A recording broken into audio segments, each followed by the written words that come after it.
السلام عليكم ورحمة الله وبركاته، أهلا ومرحبا بكم في فيديو جديد. قبل ما أتكلم في أي حاجة عزيزي المشاهد، عايز أقول لك إن أنت مقصر معايا في اللايك بتاعك وفي الاشتراك بتاعك. عمال أتحايل عليك بقالي 3 فيديوهات، عاوزين نوصل ل 300 مشترك وأنت مقصر معايا جدا جدا جدا، وحتى مش بتعمل لايك واحد ولا اشتراك. عايزين نوصل الفيديو ده ل 50 لايك وعايزين نوصل ل 300 مشترك. نقدر إن شاء الله طول ما أنت معايا وفي ظهري نقدر نعملها. عزيزي المشاهد، أنا النهارده جايب لك 4 مواضيع.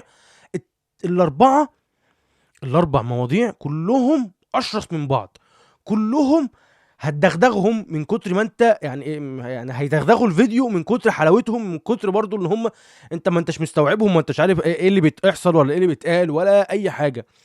عزيزي المشاهد، أنا جايب لك النهارده موضوع تجديد وشروط النادي الأهلي لتجديد إمام عاشور، جايب لك فضيحة شيكو بنزا مع الزمالك والشورت اللي اتقلع في أوضة اللبس والفضيحة اللي متطرمخ عليها، وجايب لك حكام بيراميدز اللي بيساعدوه، ولولا الحكام ما كانش بيراميدز وصل للمركز اللي هو فيه دلوقتي.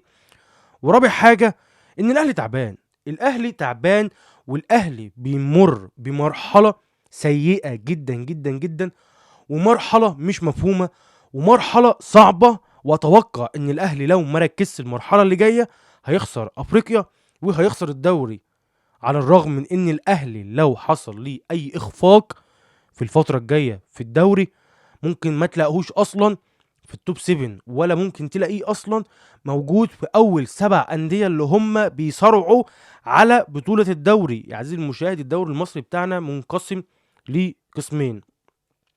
القسم الاول ان من اول 1 2 3 4 5 6 7 دولت بتصفصف عليهم بعد نهاية الدور الأول، وبيلعبوا بعض الذهاب تاني علشان خاطر يشوفوا مين اللي هينافس على الدوري.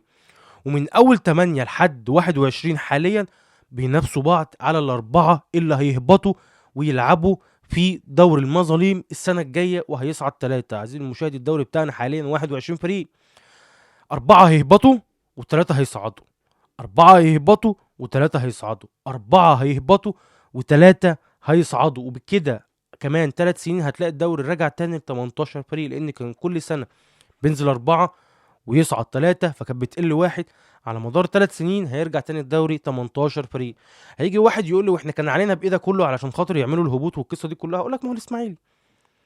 يعني هي فكرة الاسماعيلي، وفكرة ان الاسماعيلي علشان كان هيهبط السنة اللي فاتت ومعاه فيوتشر او مودرن سبورت حاليا، فقالوا لك احنا عايزين ايه، نبوظ الدنيا او نلغي الهبوط ونجيب الانديه تعمل استفتاء عايزين الهبوط يتلغي ولا مش عايزين الهبوط يتلغي. قالوا لك ما عندناش مشكله يا عم، الغي الهبوط والكلام ده كله، وبالتالي الهبوط اتلغى، ودخلنا في قصه ان في 3 طلعوا على اللي موجودين.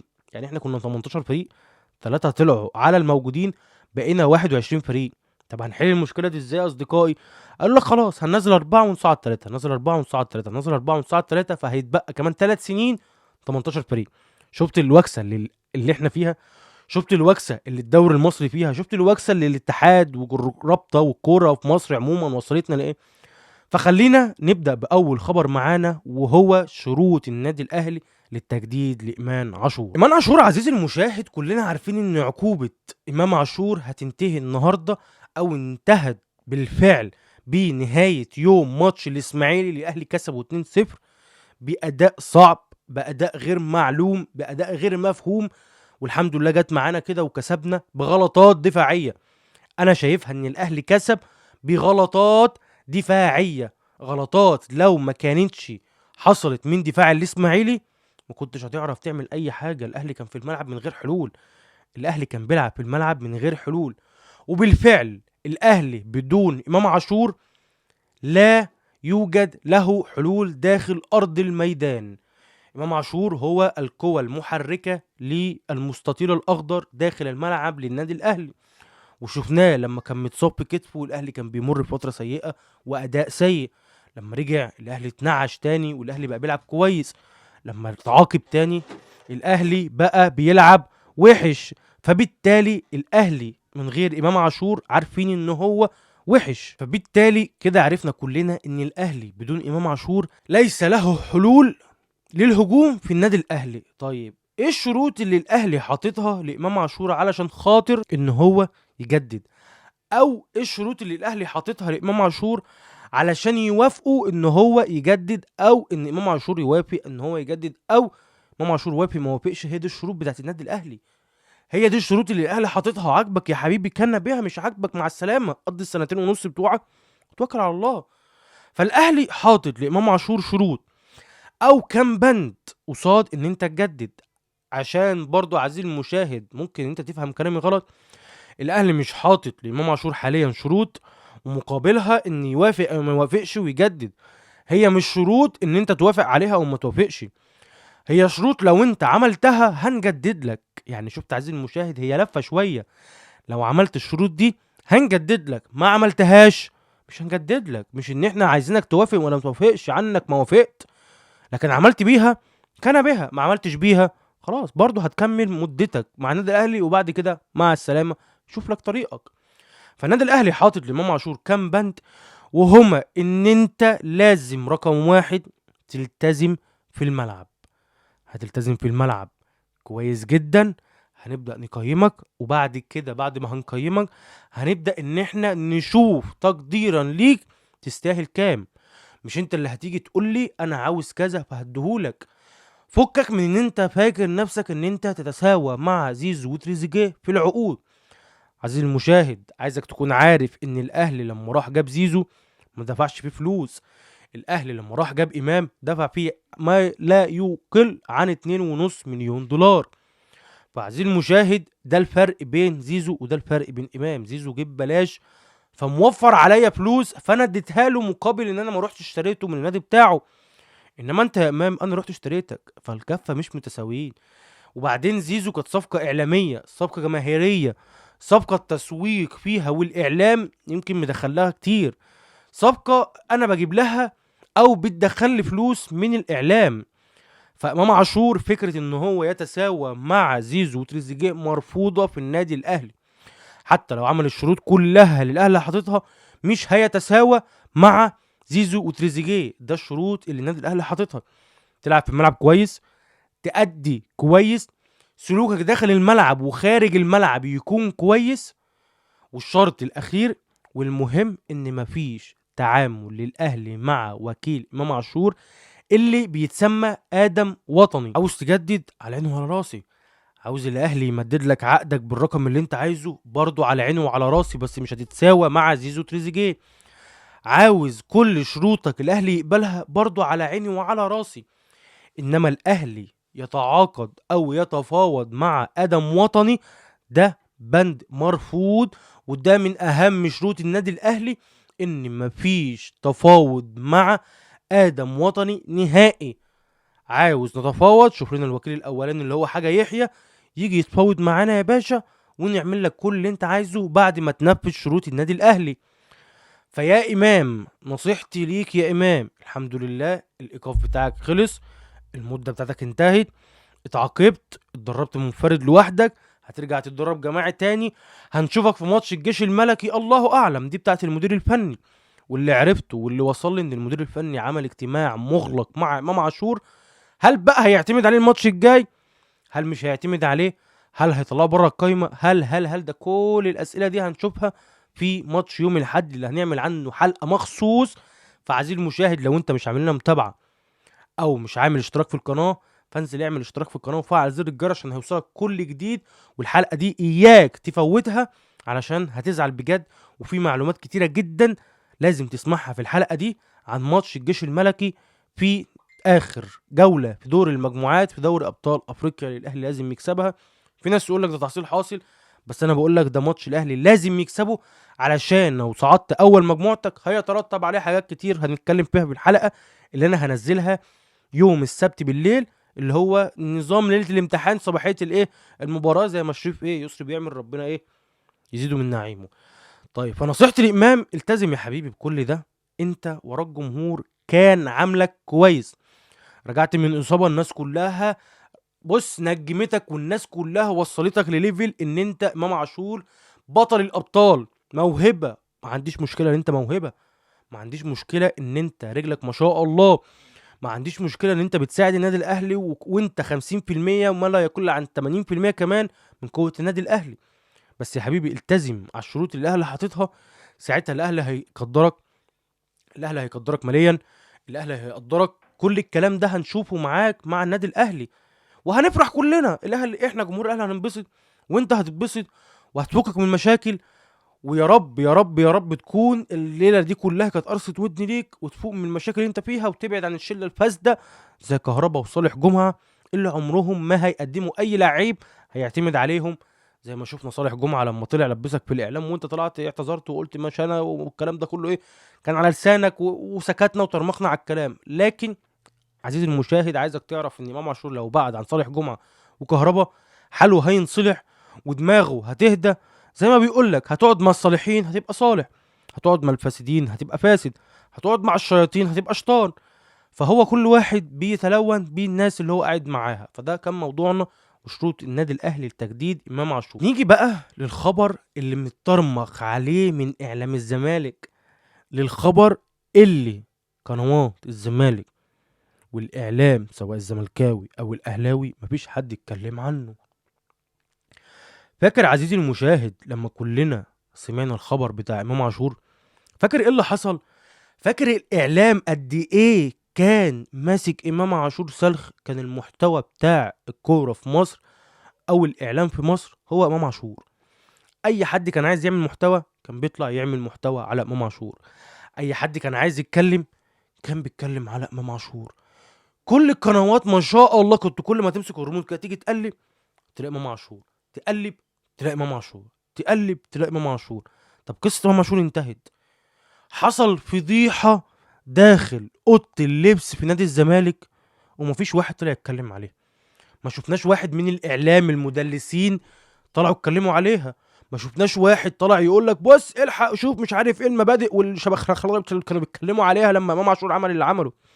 ولا اللي انا بقوله وهفضل اعيده وازيده طول عمري، ان قوه سوشيال ميديا النادي الاهلي اكتر من قوه سوشيال ميديا نادي الزمالك. فالاعلام عارف ان هو لو اتكلم عن حاجه تخص الزمالك مش هيلاقي اللي يشير مش هيلاقي اللي يهاجم مش هيلاقي اللي يقعدوا يطبلوا. فمحدش بيتكلم. فعزيزي المشاهد، الخبر اللي انا هقوله لك ده اقسم بالله حصل بالفعل، حصل مليار المية على لسان صحفيين من داخل نادي الزمالك، بس مفيش حد يتكلم عنه. مفيش اي حد يتكلم عنه غير الناس اللي بتقدم محتوى زيي وغيري على اليوتيوب. طب على الاعلام، طب في القنوات، ولا اي حس ولا خبر، وكانك تسمع صوت صرصور الحق.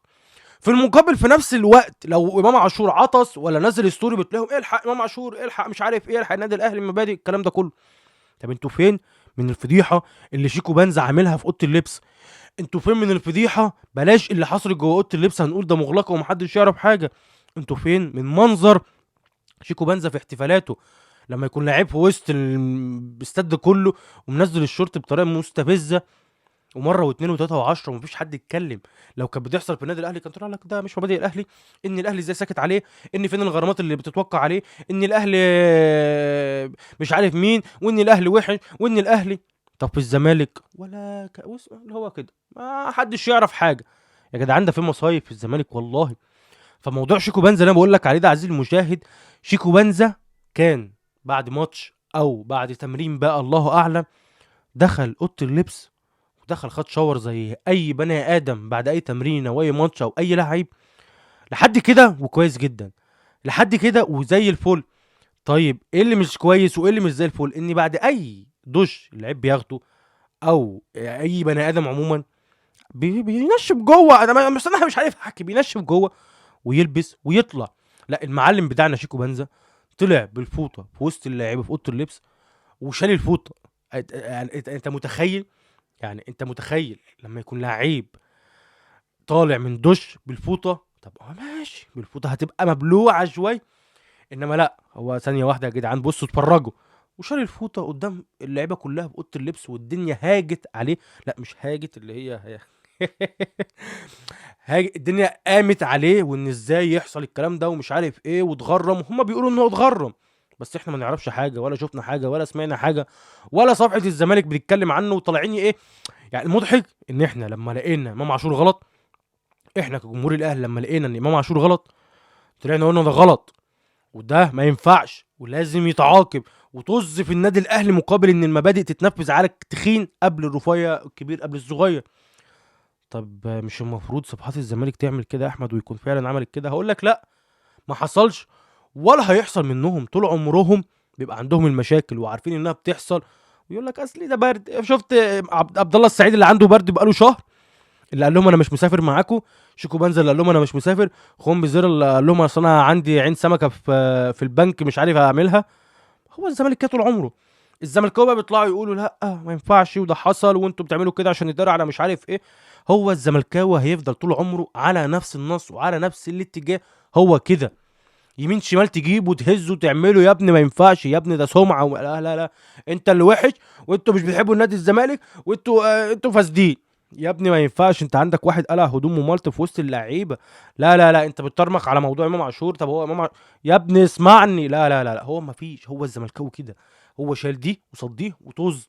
طز في المبادئ، طز في كيان الزمالك، طز في قيمه الزمالك، طز في تيشيرت الزمالك، انما يغلط نفسه مستحيل.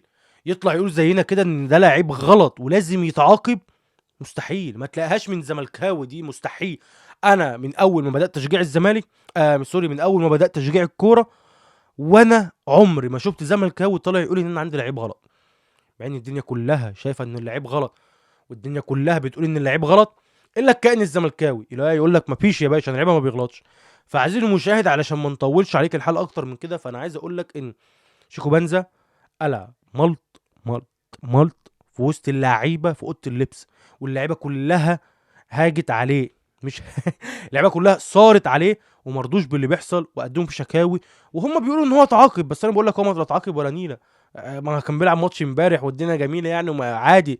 فعزيزي المشاهد نخش على الموضوع اللي بعد. عزيزي المشاهد، انت لو ما تعرفش او مش متابع او عامل نفسك ما تعرفش او اي حاجه، بس قبل ما اقول لك انزل اعمل لايك واعمل اشتراك. عايزين نوصل الفيديو ده لاكبر عدد من اللايكات، وعايزين نوصل بالقناه 300 مشترك ان شاء الله عز وجل، ونقدر طول ما انت في ظهري. فعزيزي المشاهد، انت لو ما تعرفش او مش واخد بالك ان بيراميدز في افريقيا حاجه وفي الدوري حاجه تانية خالص. بيراميدز في افريقيا ما شاء الله ما شاء الله دايس بنزيم على اي فريق بيقابله، خارج ارضه وبره ارضه ما بيفرقش. ما شاء الله كل ماتشاته اللي لعبها 15 ماتش ما خسرش ولا ماتش. إيه، 4 فوز وتعادل والدنيا ايه زي الفل، مكنه ما بتعطلش.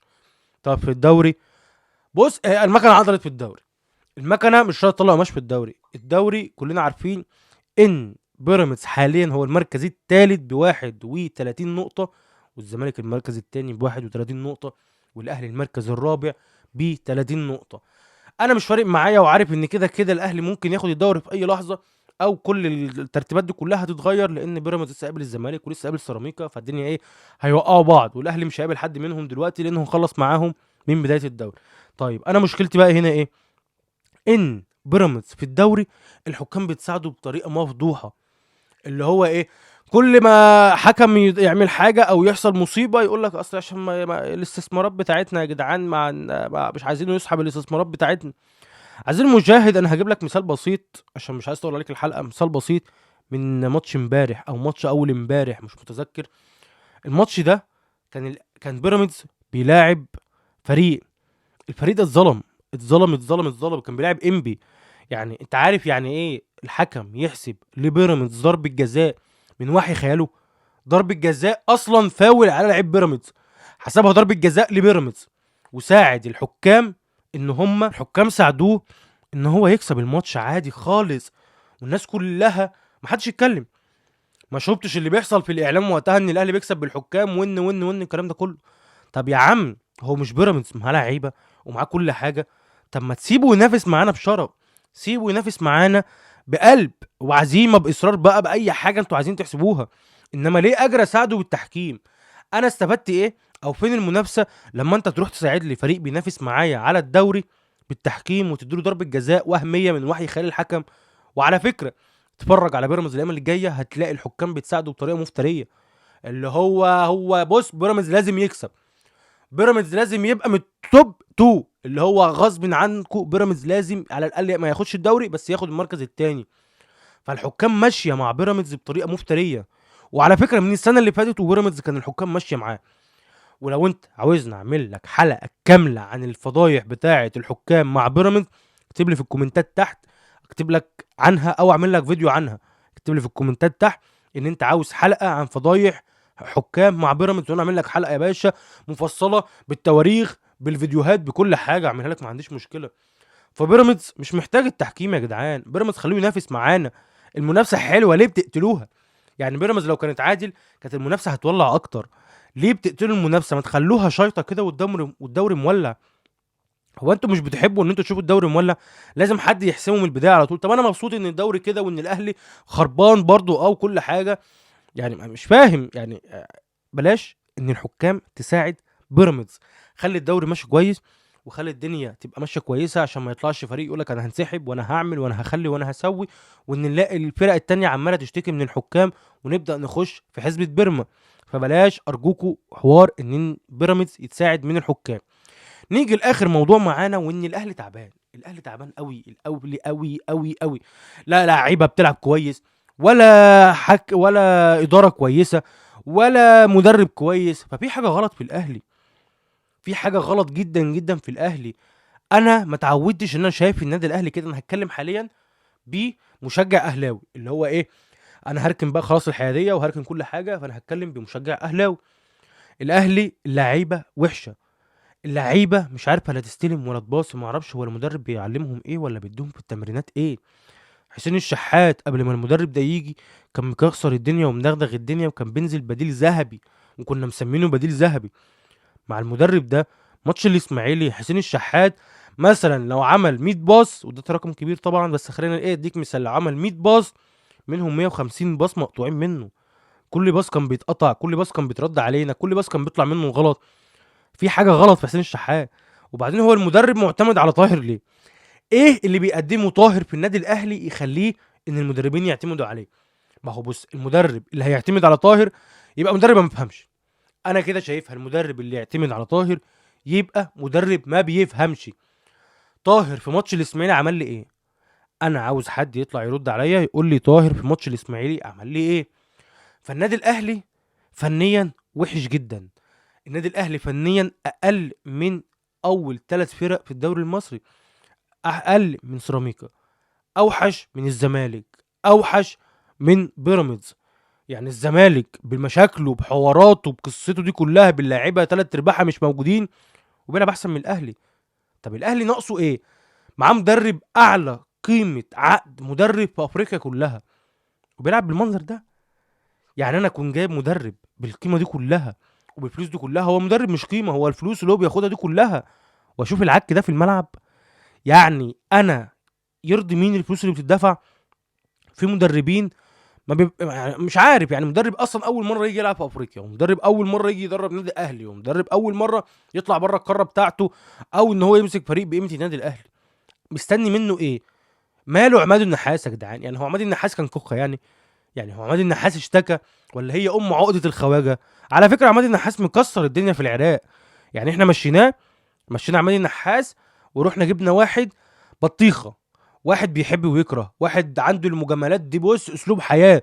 واحد لما يكون شايف الشناوي بالمستوى ده وشوبير بالمستوى ده ويصمم على الشناوي يبقى ما بفهمش حاجه، يبقى عنده المجاملات وان هو بيخاف من اللعيبه.